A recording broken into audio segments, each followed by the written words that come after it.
En 2017, les frères musulmans mis hors la loi, ainsi que d'autres groupes affiliés à l'organisation État islamique, ont continué de lancer des attaques contre des unités de l'armée et de la police, principalement dans le nord du Sinaï. La plus importante a eu lieu en octobre. Les militants ont tendu une embuscade à un convoi de police dans la zone désertique des Oasis, au nord du Caire. Ils ont tué environ 16 policiers. Un bus plein de coptes allant à l'église a également été attaqué par des assaillants, tuant des femmes et des enfants. Le président égyptien Abdel Fattah el-Sisi a pris des mesures supplémentaires pour lutter contre ces groupes.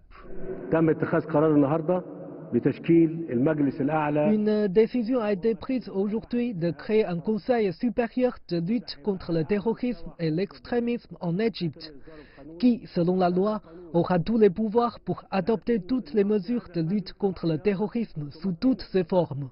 Procédure, prédication religieuse, n'importe quelle mesure. Il n'y a pas de données officielles sur les martyrs des forces de sécurité, ni sur le nombre de terroristes tués tout au long de l'année.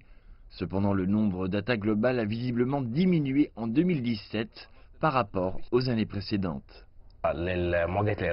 Il y a eu un succès impressionnant en 2017 parce que l'État a formé les forces spéciales antiterroristes qui sont déployées dans tout le pays. Il y a également eu une amélioration importante dans les mesures préventives et le partage de l'information.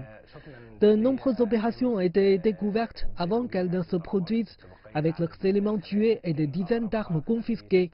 Ils ont arrêté de nombreux terroristes venus d'Irak, de Syrie et de Libye. Le succès des forces armées dans sa répression a incité les terroristes à changer de tactique. Pour la première fois, les insurgés ont pris pour cible une mosquée lors des prières de vendredi en novembre, tuant plus de 300 fidèles dans le nord du Sinaï. L'Égypte a fait ses adieux à l'explosion de la cathédrale qui a fait plus de 46 morts et à la fin de l'année 2017, les Égyptiens ont dit au revoir à 305 martyrs à la mosquée de Hoda, l'attaque la plus sanglante de son histoire. Les Coptes et les musulmans sont tous deux ciblés. Cela montre que le terrorisme n'a pas de religion. En novembre, le président égyptien a ordonné à ses commandants de l'armée de mettre fin au militantisme dans le nord du Sinaï dans les 6 mois. S'ils y parviennent, 2018 pourrait devenir une année décisive dans la lutte contre le terrorisme en Égypte.